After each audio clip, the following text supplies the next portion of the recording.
Last class में हमने ये पढ़ा था कि बीएनपी के बड़े क्वेश्चंस कैसे सोल्व करते हैं, बीएनपी के बड़े क्वेश्चंस की कैलकुलेशन कैसे होती है, ये सारी बातें हमने पढ़ ली। ठीक है, फिर मैंने आपको कहा था कि हमारा एक अलग सब पार्ट है इसमें, जिसमें किसको बुक्स मेंटेन करने हैं, किसको ऑडिट करवानी है, ये सारी बातें की गई हैं। तो आज हम कर रहे हैं सेक्शन 44AA। सेक्शन 44AA में क्या बोला गया है? Maintenance of books of accounts. क्या बोला गया है? Maintenance of books of accounts. अब यहां पे क्या बोला बुक्स ऑफ अकाउंट्स के लिए, ये आप समझिए। दो कैटेगरी बनाई गई। ठीक है, दो कैटेगरी बनाई गई।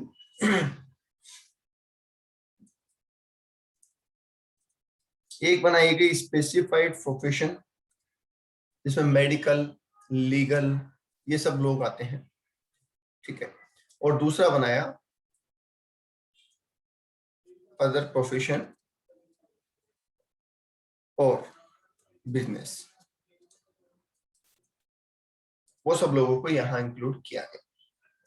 क्या बोला कि अगर आप प्रोफेशनल हैं और आपका पुराना सेटअप है, मतलब एग्जिस्टिंग सेटअप है,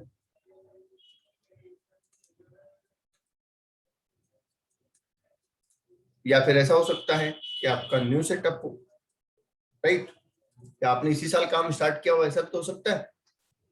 सेम चीज यहां हो सकती है कि आपका पुराना बिजनेस चल रहा है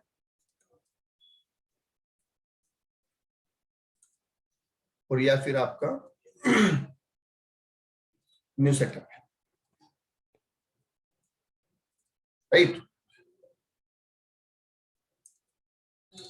अगर आपका एग्जिस्टिंग सेटअप है तो आपको बोला गया,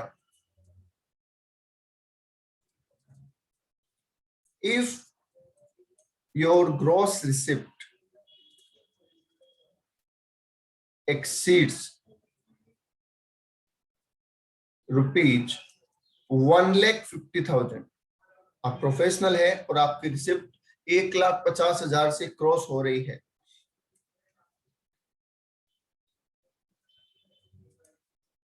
तो आपको बुक्स ऑफ अकाउंट्स मेंटेन करने पड़ेंगे। ठीक है, अगर आपकी ग्रॉस रिसिप्ट 1,50,000 से ज्यादा है तो आपको बुक्स ऑफ अकाउंट्स मेंटेन करना कंपलसरी है।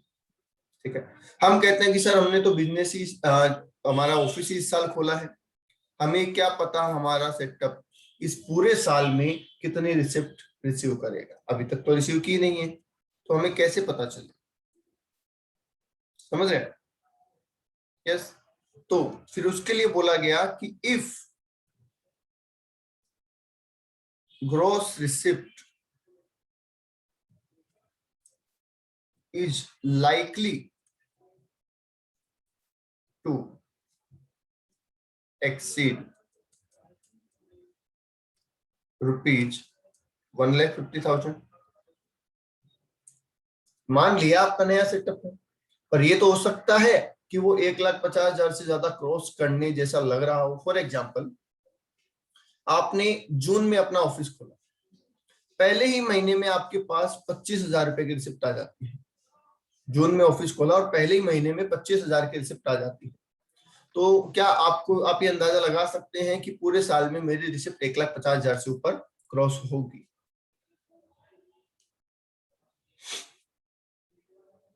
बोलिए, क्या ये अंदाजा लगा सकते हैं आप?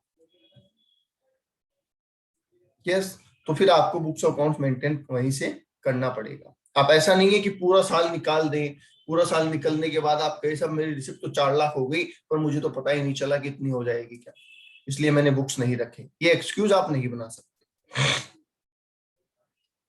ठीक है, आपको अंदाजा था तो आपको बुक्स ऑफ अकाउंट्स रखने ही पड़ेंगे। Okay,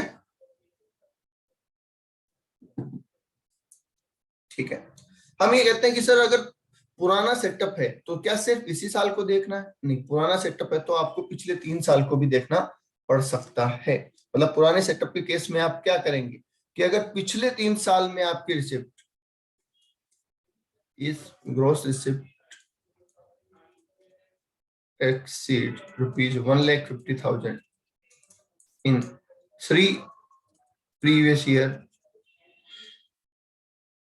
preceding to previous year, previous year से पहले के 3 साल में अगर आपकी ग्रॉस रिसिप्ट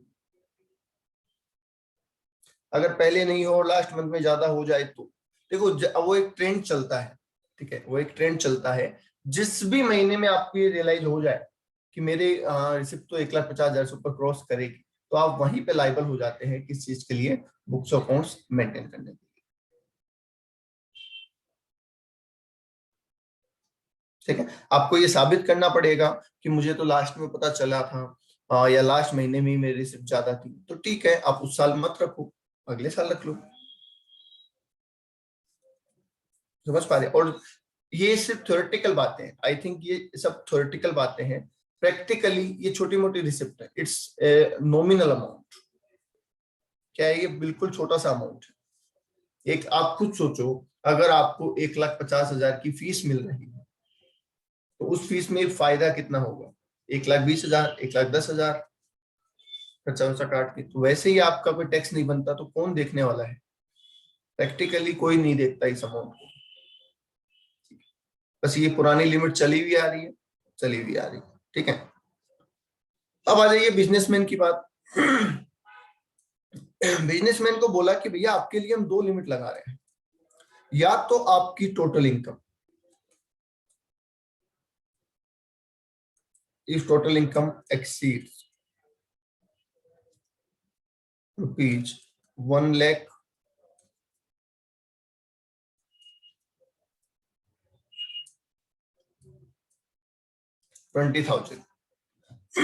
या तो आपकी टोटल इनकम एक्सीड कर जाए,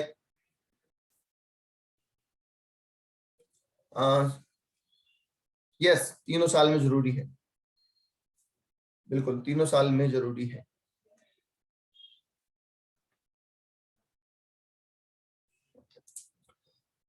तो if total income exceed rupees 1,20,000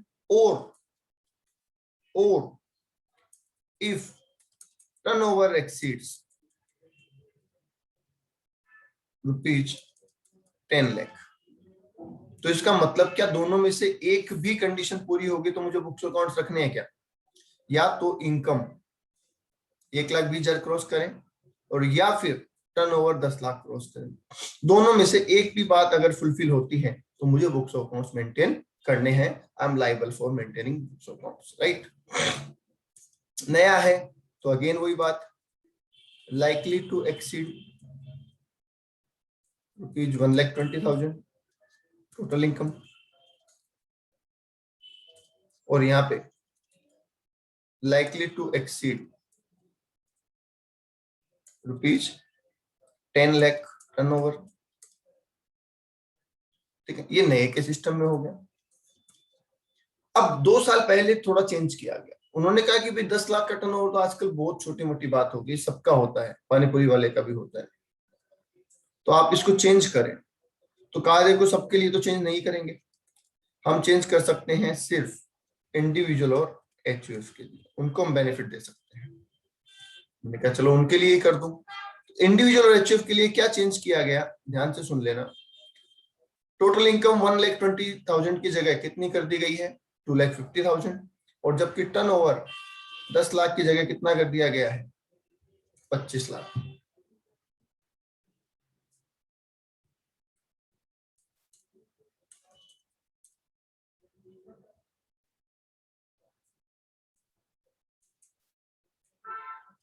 ठीक है, तो इसका मतलब अब हम इस पूरी चीज का एसेंस अगर निकालें तो ध्यान से सुनना, क्या अगर मैं एक इंडिविजुअल हूं और मेरा टर्नओवर 15 लाख रुपए है तो क्या मुझे बुक्स ऑफ अकाउंट मेंटेन करने हैं?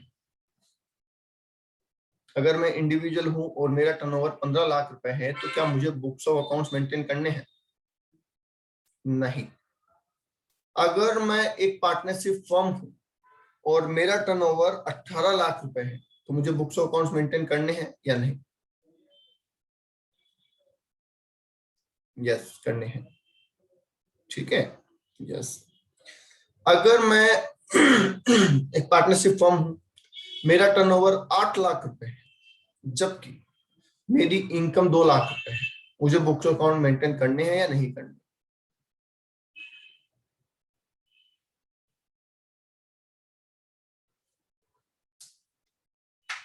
यस, ठीक है। ओके, लास्ट वन इज, मैं एक इंडिविजुअल हूं, मेरा टर्न 20 लाख रुपए है और मेरी इनकम 3 लाख रुपए है, मुझे बुक्स अकाउंट्स मेंटेन करने हैं या नहीं करने? बिल्कुल करने हैं। ठीक है, तो इसका मतलब ये सारी बातें क्लियर है।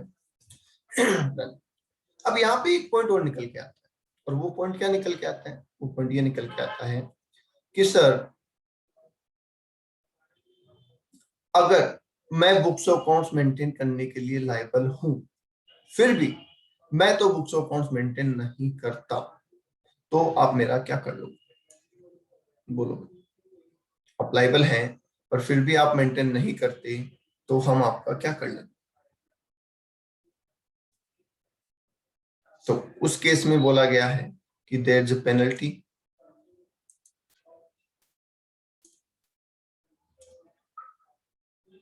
There is a penalty under section 271A of rupees 25,000 only, सिर्फ 25,000, बस 25,000 रुपए की पेनल्टी आपके ऊपर, अगर आप लाइबल होने के बावजूद बुक्स ऑफ अकाउंट्स मेंटेन नहीं करते तो। सर क्या ये पेनल्टी फिक्स है? यस, ये पेनल्टी फिक्स है, इसमें कोई बार्गेनिंग नहीं। बोलिए जी, आई बात समझ में?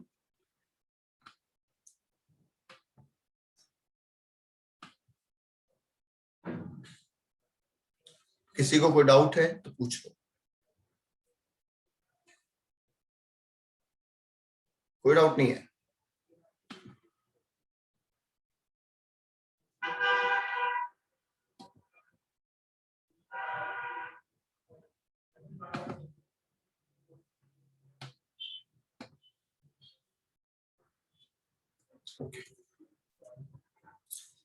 स्पेसिफाइड प्रोफेशन में मेडिकल, लीगल, अकाउंटिंग प्रोफेशनल का होता है। हाँ, बिग बिजनेस पेनल्टी सेम है, penalty is same for everyone, चाहे आपका छोटा बिजनेस है चाहे बड़ा बिजनेस है। इस क्राइटेरिया को क्रॉस करते ही you are liable for maintaining books of accounts as per income tax. ठीक है, लास्ट वाला क्या चीज बेटा? राघव टॉपिक बोलो आप, क्योंकि लास्ट में तो मैंने बहुत सारी चीजें कही हैं, आपने कौन सा पॉइंट समझ में नहीं आया वो बोलो। पेनल्टी, अगर बुक्स ऑफ अकाउंट्स मेंटेन करने के लिए आप लायबल हैं और आप बुक्स ऑफ अकाउंट्स मेंटेन नहीं करते हैं, then you are liable for a penalty of rupees 25,000 fix. कोई बार्गेनिंग नहीं है, ठीक है, इसमें कोई बार्गेनिंग नहीं है। मतलब ऐसा नहीं है कि किसी के केस में 15, किसी के केस में 25, किसी के केस में 40, ऐसा कुछ नहीं है, इट्स फिक्स अमाउंट। ओके, और कोई डाउट किसी का?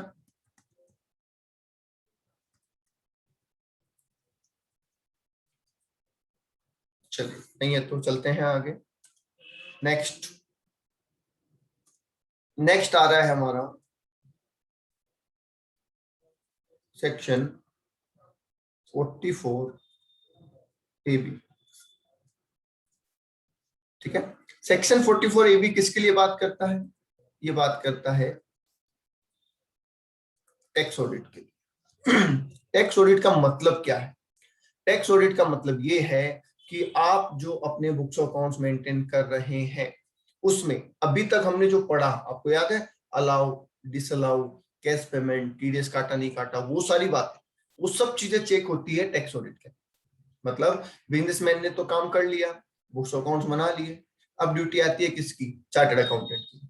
चार्टर्ड अकाउंटेंट आपके सारे बुक्स अकाउंट्स देखेगा और उनमें ये सारी चीजें आपने मेंटेन की है या नहीं की है, ये फॉलो की है या नहीं की, वो चेक करके उनके ऊपर रिपोर्ट देगा।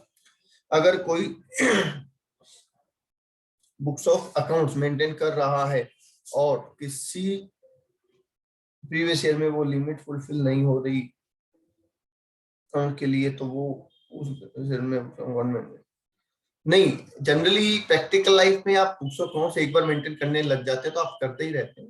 आप ऐसा नहीं है कि साहब इस साल में लायबल, इस साल मेरी लिमिट नहीं है तो मैं नहीं करूंगा, ठीक है। क्योंकि बुक्स ऑफ अकाउंट सिर्फ आप टैक्स कंप्लायंस के लिए ही मेंटेन नहीं करते हैं।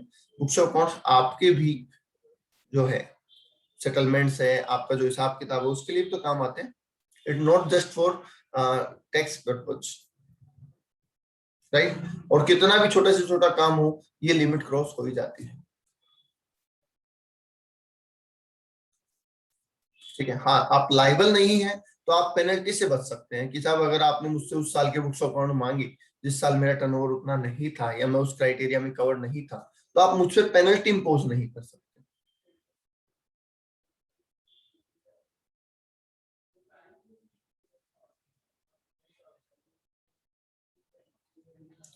नेसेसिटी, हाँ वही तो बोला हूँ ना, अभी नेसेसिटी ना होने का मतलब पेनल्टी इंपोज नहीं हो सकती। अगर मैं किसी चीज को करने के लिए लाइबल नहीं हूं एज पर लॉ, तो उसकी पेनल्टी मुझ पर नहीं लग सकती। पर वो मुझे करना चाहिए या नहीं करना चाहिए, वो मेरे ऊपर डिपेंड करता है। ओके। अब आई टैक्स ऑडिट की बात।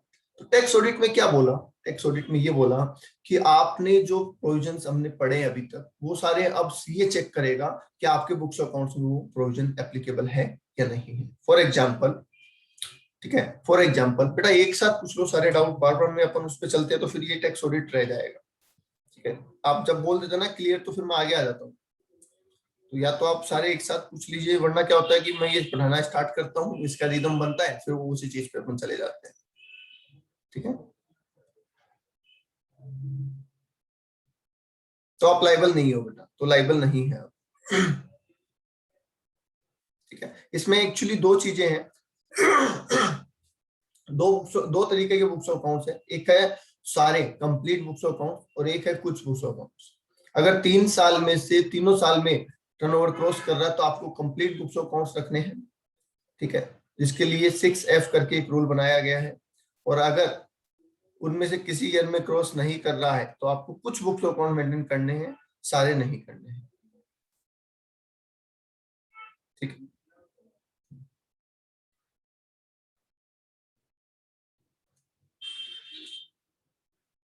हो गई, कोई डाउट हो रहा है किसी के 44AA में? 44AA में किसी का भी कोई डाउट और है तो पूछ लो।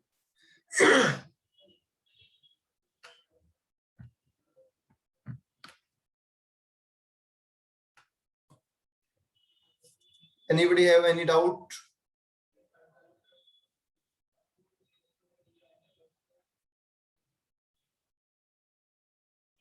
नहीं है, चलो मैं आगे, ठीक है। तो अब आइए सेक्शन 44AB में। सेक्शन 44AB टैक्स ऑडिट से डील कर रहा है, जिसमें एक इंडिपेंडेंट पर्सन चेक करेगा कि आपने सारे रूल्स फॉलो किए या नहीं किए, और वो होगा चार्टर्ड अकाउंटेंट, राइट। अब इसके अंदर लिमिट हमें हमारे यहाँ पे ये नहीं पढ़ना कि ऑडिट होती कैसे है, हमें ये पढ़ना है कि किसको ऑडिट करवानी है और किसको नहीं करवानी। तो प्रोफेशनल के लिए और बिजनेसमैन के लिए अलग अलग रूल बनाए गए। पहले हम बात कर लेते हैं प्रोफेशनल की। इसमें कहा if gross receipt exceeds ₹50 lakhs, अगर ग्रॉस रिसिप्ट 50 लाख से ज्यादा है आपकी, तो आपको बुक्स ऑफ अकाउंट्स को ऑडिट करवाना जरूरी है इन केस ऑफ प्रोफेशन, ठीक है। जबकि बिजनेसमैन के लिए दो चीजें डाली गई। पहला बोला इफ टर्नओवर एक्सीड्स ₹100 lakhs, मतलब कि 1 करोड़, तो आपको टैक्स ऑडिट करवानी है। लास्ट ईयर इसमें एक अमेंडमेंट किया गया और बोला गया इफ टर्नओवर एक्सीड्स ₹5 करोड़, तो आपको टैक्स ऑडिट करवानी है। अब आप कहोगे सर ये तो कॉन्ट्राडिक्शन हो गया, यहाँ पे 1 करोड़ क्रॉस होते ही करवानी है और यहाँ पे 5 करोड़ क्रॉस होते ही करवानी है। तो हम कौन सी कैटेगरी में आएंगे।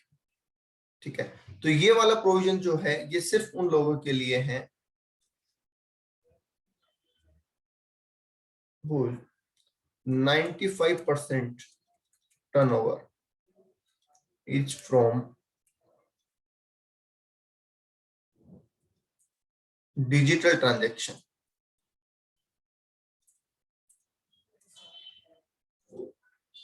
मतलब ये कि जितना आपका टर्नओवर है उसका 95% अगर आप डिजिटल पेमेंट लेते हैं तब तो आपके ऊपर लिमिट लगेगी ये, और अगर आप डिजिटल पेमेंट कम लेते हैं, ठीक है, तो आपके ऊपर लिमिट लगेगी। ठीक है, थोड़ा और क्लेरिफाई करने के लिए मैं बोल देता हूं कि मान लीजिए मेरा टर्नओवर है 3 करोड़ रुपए, मेरा टर्नओवर है 3 करोड़ रुपए, और उसमें से 1 करोड़ डिजिटल है और 2 करोड़ कैश में है।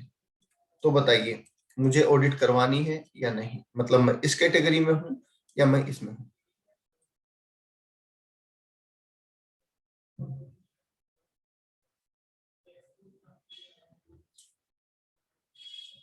यस, मुझे ऑडिट करवानी है, मैं इस कैटेगरी में हूं, क्योंकि इस कैटेगरी में मैं तभी आता हूं जब मुझे मेरे 95% ट्रांजेक्शन क्या हो, डिजिटल हो। वो हो नहीं रहे तो दैट्स व्हाई मैं इस कैटेगरी में आ नहीं रहा। तो यहाँ पे मुझे टर्नओवर कितना देखना है, 1 करोड़, और मेरा टर्नओवर कितना है, 3 करोड़, इसलिए मुझे ऑडिट करवानी है। राइट, देखना हमेशा ओवरऑल टर्नओवर है। ओके, मेरा टर्नओवर है 90 लाख रुपए, ठीक है, और टोटल कैश पेमेंट है, कोई भी बैंक से पेमेंट नहीं है, कोई भी बैंक रिसिप्ट नहीं है, सारा कैश रिसिप्ट है। तो बताइए मुझे ऑडिट करवानी है या नहीं करवानी।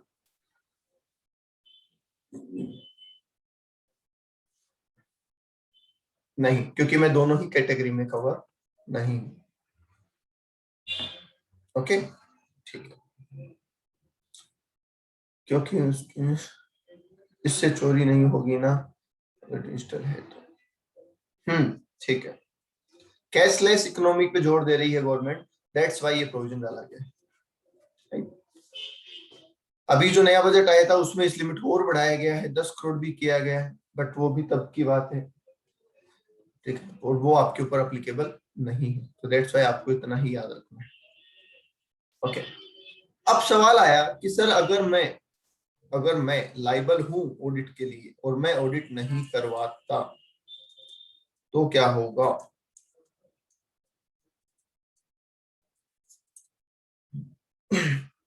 पेनल्टी, बिल्कुल, वो थी 271A और ये है 271B।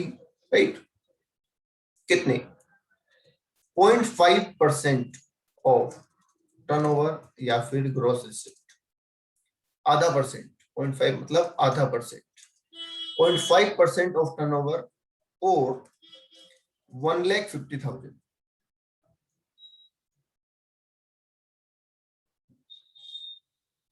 0.5% of turnover or 1,50,000, whichever is less. 0.5% of turnover और 1,50,000 whichever is less, उतनी पेनल्टी आपके ऊपर है अगर आप ऑडिट के लिए लाइबल हैं और ऑडिट नहीं करवाते हैं।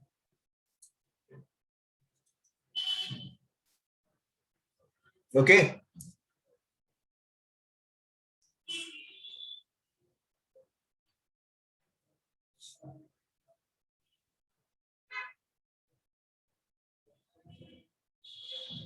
ओके बेटा।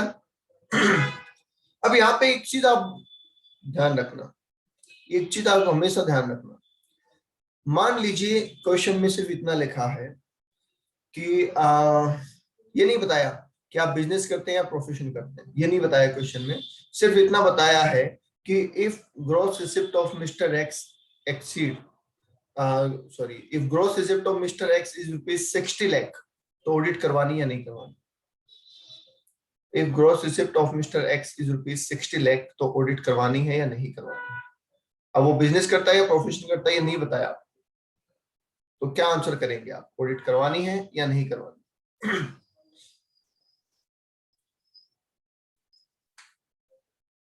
करवानी है, यस।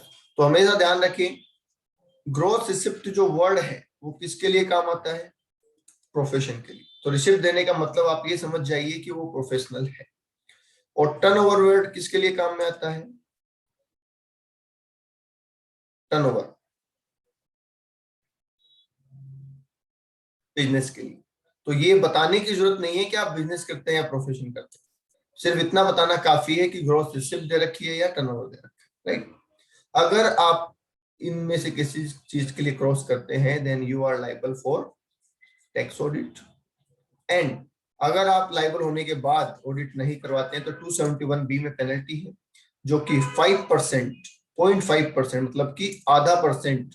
टर्नओवर है तो टर्नओवर का, रिसिप्ट है तो रिसिप्ट का, या फिर 1.5 लाख रुपए, दोनों में जो भी कम हो।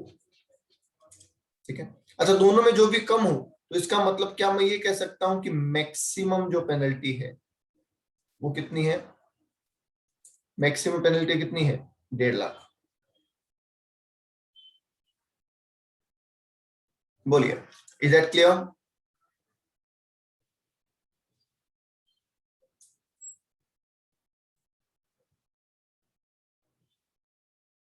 ओके, किसी का कोई डाउट?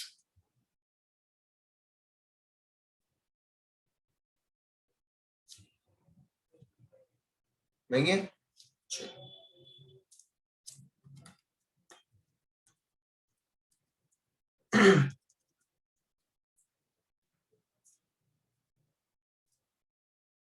क्लियर बेटा यहां तक?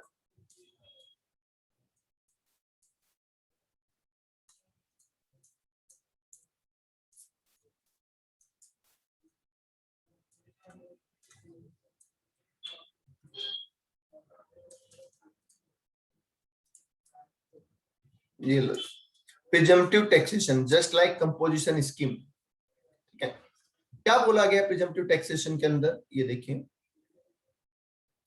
पहली बात तो ये ऑप्शन अवेलेबल है इंडिविजुअल के लिए, एचयूएफ के लिए और फर्म के लिए, बस। मतलब कंपनी है तो उसके लिए ऑप्शन अवेलेबल नहीं है, राइट। अब इसमें कहा गया कि if your turnover does not exceed rupees 200 lakh, if your turnover does not exceed rupees 200 lakhs, मतलब कि 2 करोड़, तो आप ये ऑप्शन ले सकते हैं, वरना आप ये ऑप्शन नहीं ले सकते। तो इसका मतलब जिन लोगों का टर्नओवर 2 करोड़ से भी ज्यादा है, क्या वो ये ऑप्शन ले पाएंगे? नहीं, उनके लिए ऑप्शन नहीं। उन्हें तो पूरे अकाउंट्स मेंटेन करने होंगे और पूरा ही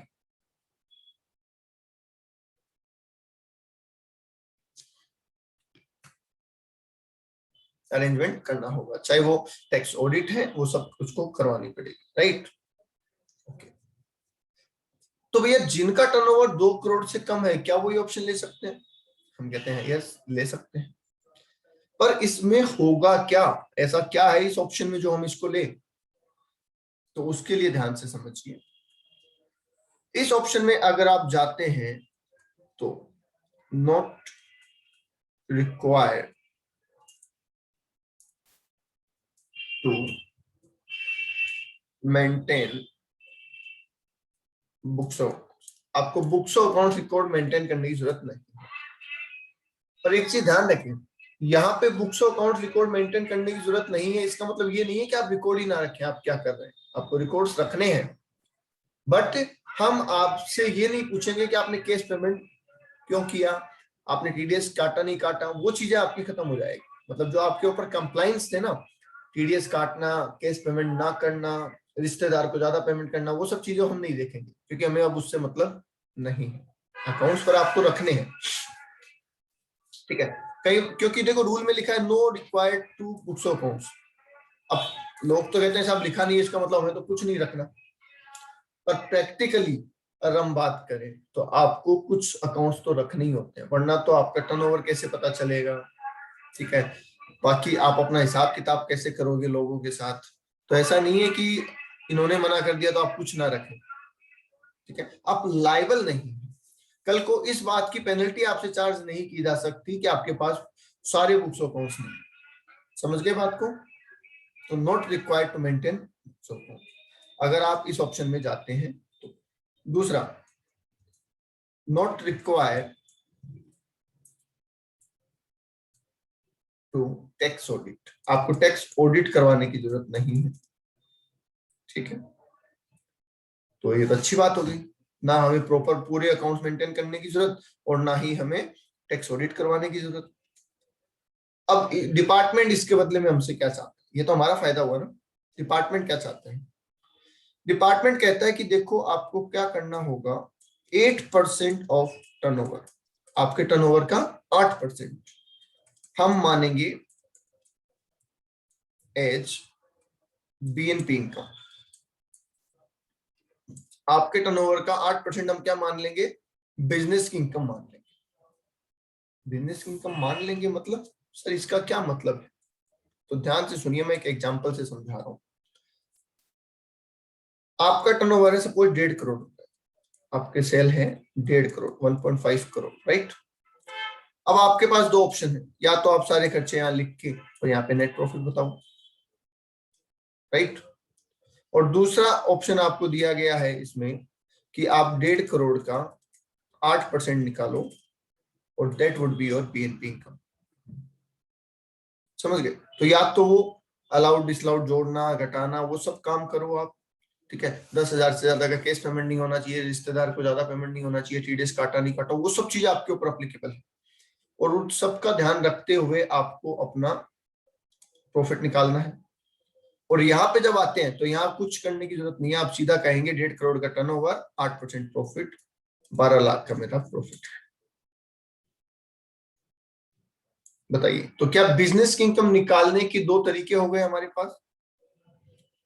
बीएनपी इनकम, आप ये मान लो बीएनपी इनकम, अभी टैक्स देंगे नहीं देंगे वो बात की बात है। आप अभी ये मानो कि बीएनपी इनकम निकालने के दो तरीके होंगे आपके पास, एक ये तरीका, ठीक है, और एक ये तरीका। समझ गए? निकालना बीएनपी इनकम ही है, हम चैप्टर बीएनपी ही पढ़ रहे हैं। तो एक तो कहा कि रेगुलर चीजों से निकालो, मतलब सारे रूल्स रेगुलेशन ध्यान रख के निकालो, और एक सीधा निकाल लो। अगर आप इसमें जाओगे तो आपको अकाउंट्स तो रखनी है, जाहिर सी बात है, और आपको ऑडिट भी करवानी है। और अगर आप इसमें जाते हो तो आपको अकाउंट्स भी नहीं रखने और ना ही आपको ऑडिट करवाने की जरूरत है। ठीक है, तो अब ध्यान से सुनना, मेरा जो टर्नओवर 1.5 करोड़ है, मैं एक्चुअल में 10% कमाता हूं। सपोज मैं एक्चुअल में कितना कमाता हूं? 10%। तो वैसे मैं अगर प्रॉफिट निकालता तो मेरा प्रॉफिट आता 15 लाख रुपए, राइट। ऊपर से मेरा खर्चा भी होता, अकाउंट्स के खर्चा, ऑडिट का खर्चा, सब चीजें होती। तो मैं इस ऑप्शन को प्रेफर करूंगा क्या? बताइए, क्या फिर मैं ये ऑप्शन प्रेफर करूंगा? क्योंकि इसमें मुझे कंप्लायंस भी कम करने पड़ेंगे और मुझे टैक्स भी कम देना पड़ेगा। यस, डेफिनेटली करूंगा। प्रेरणा, क्यों नहीं करेंगे? हम ये ऑप्शन प्रेफर क्यों नहीं करेंगे? प्रेरणा कह रहे हैं नहीं, नहीं सर नहीं करेंगे। क्यों नहीं करेंगे?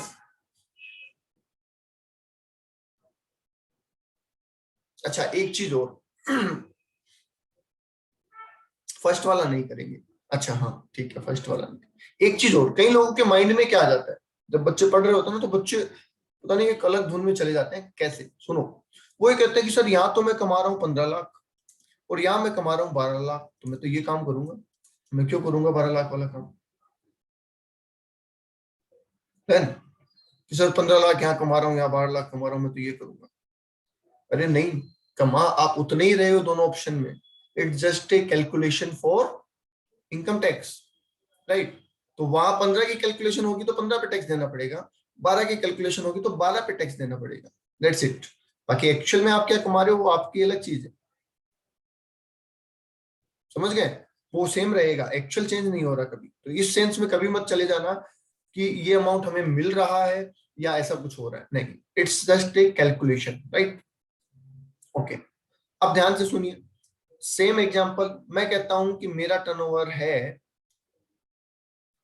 7%। मेरा टर्नओवर कितना है? 7%। तो 15 लाख का 7% कितना हुआ? 10,50,000। बोलो हाँ है ना? अब अगर 10,50,000 में बोलता हूं तब तो मुझे अकाउंट्स रखने और ऑडिट करवानी है, और 12 लाख में बोलता हूं तो मुझे ऑडिट नहीं करवानी। तो अब मुझे क्या करना चाहिए? अब मुझे क्या करना चाहिए? मुझे ऊपर फर्स्ट ऑप्शन लेना चाहिए, सेकंड ऑप्शन?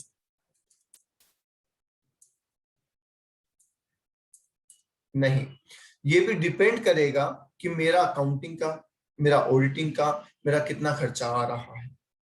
अगर मुझे लगता है कि 1.5 लाख पे टैक्स देने में क्या लगेगा, मान लो मुझे 1.5 लाख पे टैक्स देना पड़ा, 30% भी देना पड़ा मैक्सिमम, 1.5 लाख की इनकम तो ज्यादा हो रही है ना, 10,50,000 तो यहाँ भी है, यहाँ पे 12 लाख है, और मुझे अगर 1.5 लाख पे 45,000 रुपए एक्स्ट्रा भी टैक्स देना पड़ा, तो क्या वो कॉस्ट मेरी अकाउंटिंग और टैक्स ऑडिट से कम पड़ रही है? मान लो अकाउंटिंग और टैक्स ऑडिट के मेरे 80,000 रुपए खर्च होते हैं, तो मैं क्या करूंगा? फर्स्ट ऑप्शन या सेकंड ऑप्शन? सेकंड ऑप्शन, कि भाई ठीक है, तो वो हमारा कंसिडरेशन रहेगा। और सिर्फ टैक्स का ही कंसिडरेशन नहीं रहता, और भी चीजें होती हैं। जब ऑडिट होती है तो आपको लोन आसानी से मिल जाता है, तो आप वो भी ध्यान रखेंगे कि भैया पैसे टैक्स ज्यादा ही लग जाए पर मैं ऑडिट करवाऊंगा। ऑडिट में आपको क्या होता है, लोन आराम से मिल जाता है। इस ऑप्शन में जाने पे लोन आराम से नहीं मिलता, क्योंकि आपके जो बुक्स ऑफ अकाउंट्स है वो तो है ही नहीं, आपकी ऑडिट तो है ही नहीं। तो वो बहुत सारे क्राइटेरियाज हैं कि आप क्या डिसीजन लेंगे, पर वो हमें अभी नहीं पढ़ने हैं। हमें सिर्फ इतना जानना है कि सब 2 ऑप्शन होते हैं हमारे पास, जिनमें से हम कोई भी ऑप्शन ले सकते हैं, राइट? बीएनपी निकालने के 2 तरीके हैं, इतना जरूर पता। हाँ, बाद में ये तो एंड ऑफ फाइनेंशियल ईयर पता चलेगा ना, नहीं पहले ही पता चल जाता है। आप स्टार्टिंग से आप काम कर रहे हैं, पिछले साल आपको पता ही था कि मुझे क्या करना है, तो आप तो वहीं पे डिसीजन ले लेते हैं।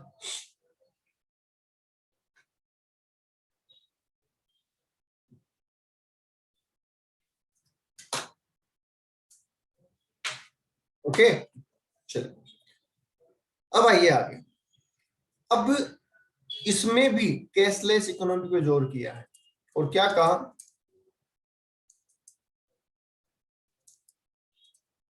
एवरी प्रीवियस ईयर चेक कर सकते हैं ना? हाँ बिल्कुल नहीं, वो अभी बात आएंगे, अपन चेंज कर सकते हैं या नहीं कर सकते उस पर मैं अभी बात करूंगा। ठीक है, पहले इसको कर लेते हैं।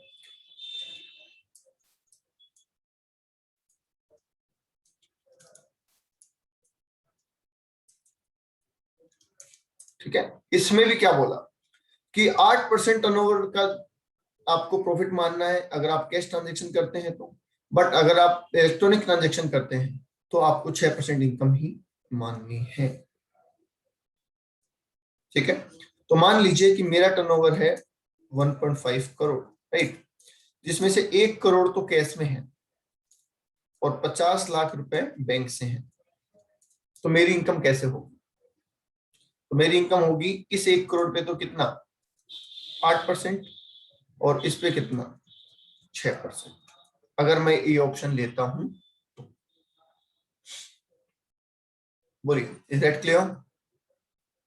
8% in case of PNP income cash transaction, और 6% in case of digital transaction.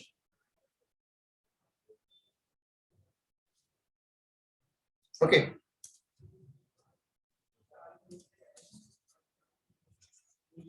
ठीक है। अब मुझे बताओ ये कंपलसरी है या ऑप्शन है? इट्स ऑप्शन और कंपलसरी, इट्स ऑप्शन। ठीक है, आपकी इच्छा है तो लो, आपकी इच्छा है तो मत लो। ठीक है। अब इसमें 2016 में एक प्रोविजन जोड़ा गया, एक सेक्शन जोड़ा गया 44 AD सबसेक्शन 4 और 44 AD सबसेक्शन 5, और उसमें क्या बोला गया, if assessee opt for presumptive income या presumptive taxation, then we have to follow such taxation for 5 years। मतलब अगर आप एक बार प्रिजम्पटिव टैक्सेशन में गए तो 5 साल आपको वही करना पड़ेगा। 5 साल आपको प्रिजम्पटिव टैक्सेशन में ही इनकम टैक्सेबल करनी पड़ेगी। ठीक है, तो प्रियंका इसका मतलब ये ऑप्शन हर साल चेंज नहीं हो सकता। ठीक है, ये 5 साल के लिए चलता है। एक बार आपने ऑप्शन लिया तो 5 साल यही ऑप्शन चलता रहेगा। राइट, ठीक है। अब हम कहते हैं कि सर हम चाहते हैं कि हम ऑप्शन चेंज करें इसमें। एक साल मैंने लिया, जैसे सपोज 2019-20 में मैंने अपनी रिटर्न फाइल किसमें की, 44 AD में भरी। ठीक है और अब मैं चाहता हूं कि मैं अपनी रिटर्न 2020-21 में किसमें भरूं, रेगुलर भरूं। तो इन दैट केस क्या होगा, तो वो भी लिखना जरूरी है। If assessee opt out from 44 AD in, हाँ पहले हो जाता था चेंज, पहले ही ऑप्शन चेंज हो जाता था बिल्कुल, पर वो हमारे लिए रिलेवेंट नहीं है ना, हमारे लिए रिलेवेंट नहीं है, हमें तो आज का प्रोविजन ध्यान रखना है।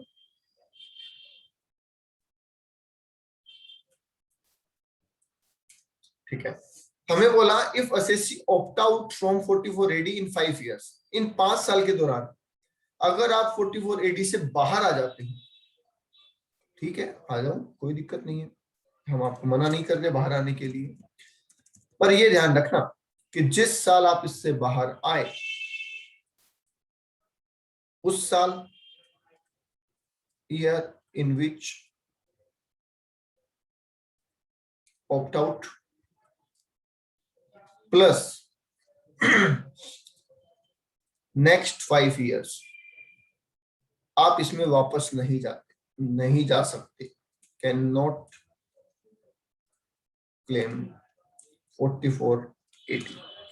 मतलब जाना है तो 5 साल के लिए जाओ, अगर 5 साल के बीच में आप बाहर निकल गए तो फिर अगले 5 साल, मतलब जिस साल निकले वो प्लस अगले 5 साल आप क्या नहीं कर पाओगे, वापस 44 AD में नहीं जा पाओगे। समझ गए? तो आप 1920 में ले लिया, 2021 में बाहर आ गए, तो फिर 2021 प्लस नेक्स्ट 5 ईयर आप ये ऑप्शन दोबारा नहीं ले सकते। ओके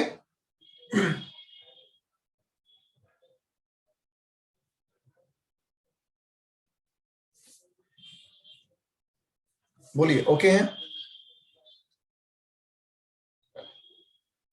और आपको अपने बुक्स और अकाउंट्स फिर ऑडिट करवाने पड़ेंगे, इससे बाहर आते हैं फिर आपको बुक्स और अकाउंट्स ऑडिट करवाने पड़ेंगे।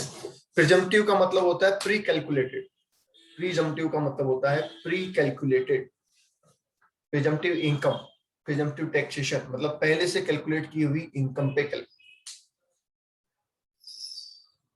ठीक है,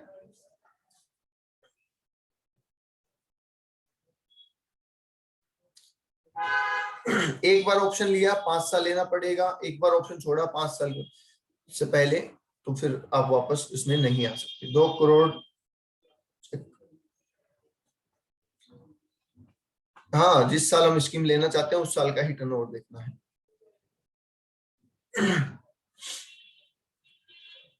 ओके